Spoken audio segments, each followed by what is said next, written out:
Hi hello வணக்கம். இது உங்கள் பார்ட் டைம் பிஸ்னஸ் ஐடியாஸ். நம்ம இப்போ இந்த வீடியோவில் எதை பற்றி பார்க்க போகிறோம் அப்படின்னா புது அப்டேட்ஸை பற்றி தாங்க பார்க்க போகிறோம். இந்த புது அப்டேட்ஸில் 3 விஷயத்தை பற்றி நமக்கு சொல்லியிருக்காங்க. ஸோ அந்த 3 விஷயத்தை பற்றி என்னென்னு தெரிஞ்சுக்கணுன்னா நீங்கள் வீடியோ ஃபுல்லாக ஸ்கிப் பண்ணாமல் பாருங்கள்.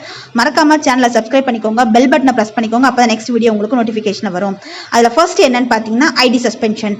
அதாவது 1000 மெம்பர்ஸுக்கு வந்து ஐடி சஸ்பெண்ட் ஆயிருக்கு அப்படின்றது மாதிரி சொல்லியிருக்காங்க.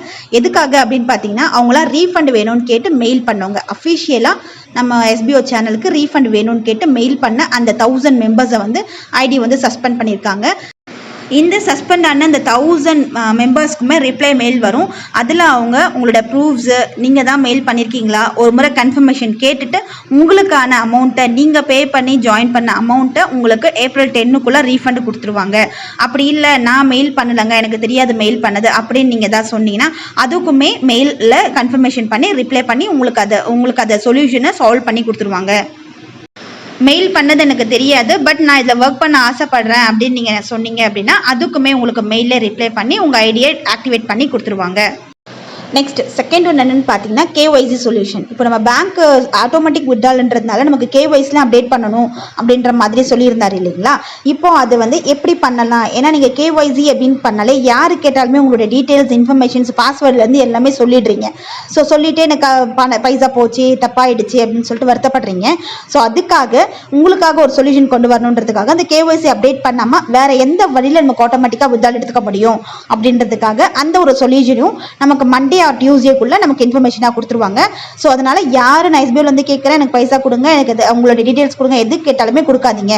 நமக்கு எல்லா இன்ஃபர்மேஷனும் நோட்டீஸ் போர்டு அப்படின்ற ஒரு டெலகிராம் சேனலில் தான் வரப்போகுது. அப்படி இல்லைன்னா நம்மளுடைய அஃபிஷியல் வெப்சைட் சேனலில் வரும். ஸோ அதை மட்டும் ஞாபகத்தில் வச்சுக்கோங்க. வேறு யார் எது கேட்டாலும் நீங்கள் உங்களோட டீட்டெயில்ஸை ஷேர் பண்ணாதீங்க. ஸோ அதுக்காக நமக்காக யோசிச்சு அவங்க வந்து மண்டே டியூஸ்டேக்குள்ளே KYC எப்படி பண்ணலாம் அப்படின்றத வந்து நமக்கு சொல்லுவாங்க. நான் SBOலேருந்து பேசுகிறேன் எனக்கு பைசா கட்டுங்க இவ்வளோ கட்டுங்க அப்போ தான் நீங்கள் பண்ண முடியும் அப்படின்னு யார் என்ன சொன்னாலும் நம்பாதீங்க. அப்படி சப்போஸ் உங்களுக்கு ஏதாவது இன்ஃபர்மேஷன்ஸ்க்கு தகவல் கிடச்சிது அப்படின்னா அந்த நம்பரை நோட் பண்ணி வச்சுக்கோங்க, நம்ம அதுக்கு ஆக்ஷன் எடுக்கலாம். ஸோ SBO அப்படின்னு பொறுத்த வரைக்கும் நமக்கு Telegram channel official YouTube channel இருக்குது. இதில் 2 தான் நமக்கு இன்ஃபர்மேஷன் வரும். மற்றபடி யாரும் நமக்கு இன்ஃபர்மேஷன் வந்து கொடுத்துட்டு நம்மக்கிட்ட இருந்து பைசா வாங்க முடியாது. ஸோ அதில் நீங்கள் ஜாக்கிரதையாக பத்திரமா இருங்க. நெக்ஸ்ட் லாஸ்ட்டாக ஃபைனலாக என்னன்னு பார்த்தீங்கன்னா நம்ம வேலெட்டில் பிரித்து வச்சுருப்போம் இல்லையா, ஒர்க்கிங் வேலெட் நான் ஒர்க்கிங் வேலெட் அஃபிலியேட் வேலெட் அப்படின்னு சொல்லிட்டு நமக்கு தனித்தனியாக பிரித்து இருக்கும் போனஸ் அமௌண்ட் அப்படின்னு சொல்லிட்டலாம். இப்போ அதெல்லாம் என்ன பண்ணணும், எல்லா அமௌண்ட்டையும் நீங்கள் ட்ரான்ஸ்ஃபர் பண்ணிக்கணும், அஃபிலியேட் அக்கௌண்ட்டுக்கு ட்ரான்ஸ்ஃபர் பண்ணிக்கணும். அதுக்கு உங்களுக்கு கொடுத்துருக்க டைம் இந்த 1 வீக், அதாவது இன்னைக்கு சாட்டர்டே சண்டேலேருந்து ஃப்ரைடே வரைக்கும் உங்களுக்கு டைம் கொடுக்குறாங்க. அந்த ஃப்ரைடேக்குள்ளே நீங்கள் உங்களுடைய எல்லா வேலெட்டில் இருக்க அமௌண்ட்டையும் அஃபிலியேட் அக்கௌண்ட் வேலெட்டுக்கு மாற்றிடணும். ஏன் அப்படின்னா நம்ம புதுசாக இப்போ ஸ்டார்ட் பண்ணும்போது பேங்கிங் ப்ராசஸில் போகும்போது ஆட்டோமேட்டிக் வித்ட்ரால் ஆகும்போது நமக்கு ஃப்ரெஷ்ஷாக ஸ்டார்ட் பண்ணுற மாதிரி தான் இருக்கும். ஸோ அதனால் இந்த அமௌண்ட் எல்லாத்தையும் நீங்கள் அஃபிலியேட் அக்கௌண்ட்டுக்கு மாற்றும் போது அவங்க மேனுவலாக நமக்கு நீங்கள் அஃபிலியேட் அமௌண்ட்டில் வச்சிருக்க அமௌண்ட்டை எல்லாமே மேனுவலாகவே நமக்கு பேங்க் அக்கௌண்ட்டுக்கு கொடுத்துருவாங்க. ஸோ அதனால் நீங்கள் டிலே பண்ணாமல் நீங்கள் 1 வீக் டைமுக்குள்ளே நீங்கள் எல்லா அமௌண்ட்டையும் வந்து உங்கள் அஃபிலியேட் அக்கௌண்ட்டுக்கு மாற்றி வச்சுக்கோங்க. இந்த இன்ஃபர்மேஷன் எனக்கு தெரியாது நான் மாற்றலை 1 வீக் மேலே ஆயிடுச்சு அப்படின்னா நீங்கள் ஃப்ரைடேக்கு அப்புறம் நெக்ஸ்ட் கம்மிங் சாட்டர்டேல நீங்கள் பார்க்கும்போது உங்களுடைய எல்லா வேலெட்டுமே 0ல் தான் இருக்கும். ஸோ அப்போ நீங்கள் வந்து எனக்கு வேலெட்டில் 0 இருக்குது என்ன ஆச்சுன்னுலாம் பயந்துட்டு எந்த கொஷினும் நீங்கள் கேட்க முடியாது. ஸோ இப்போவே எல்லாருமே உங்களோட அமௌண்ட்டை எல்லா அக்கௌண்ட்ஸில் இருந்து மாற்றி ட்ரான்ஸ்ஃபர் பண்ணி உங்கள் அஃபிலியேட் அக்கௌண்ட்டுக்கு மாற்றி வச்சுக்கோங்க. ஈவன் 1 ரூபி இருந்தால் கூடமே நீங்கள் மாற்றிக்கலாம். நமக்கு பழையபடி இருக்கும் போது தான் மினிமம் வந்து 2000 இருக்கணும், மினிமம் 5000 இருக்கணும், 500 இருக்கணும் அப்படின்லாம் சொல்லியிருப்பாங்க இல்லையா. ஸோ அந்த மாதிரி எந்த ரெஸ்ட்ரிக்ஷன்ஸும் கிடையாது.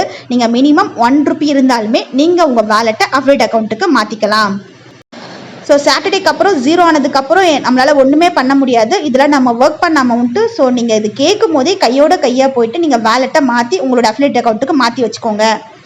அண்ட் ஒன் மோர் திங், நீங்கள் எல்லாருமே ஒரு முறை டெலகிராம் அஃபிஷியல் சேனலில் இருக்கீங்களா அப்படின்றத நீங்கள் செக் பண்ணிக்கோங்க. அது ரொம்ப மஸ்ட்டு. நமக்கு இன்ஃபர்மேஷன் எல்லாம் அதில் தான் கொடுக்குறாங்க. நீங்கள் அதில் போய் கேட்கும் போது இன்னும் கிளியராக உங்களுக்கு புரியும். ஸோ இந்த வீடியோ உங்களுக்கு பிடிச்சிருக்கும்னு நம்புறேன். மறக்காமல் சேனலை சப்ஸ்கிரைப் பண்ணிக்கோங்க, பெல் பட்டனை ப்ரெஸ் பண்ணிக்கோங்க. அப்போ நெக்ஸ்ட் வீடியோ உங்களுக்கு நோட்டிஃபிகேஷனில் வரும். அது வரைக்கும் டாடா பாய்.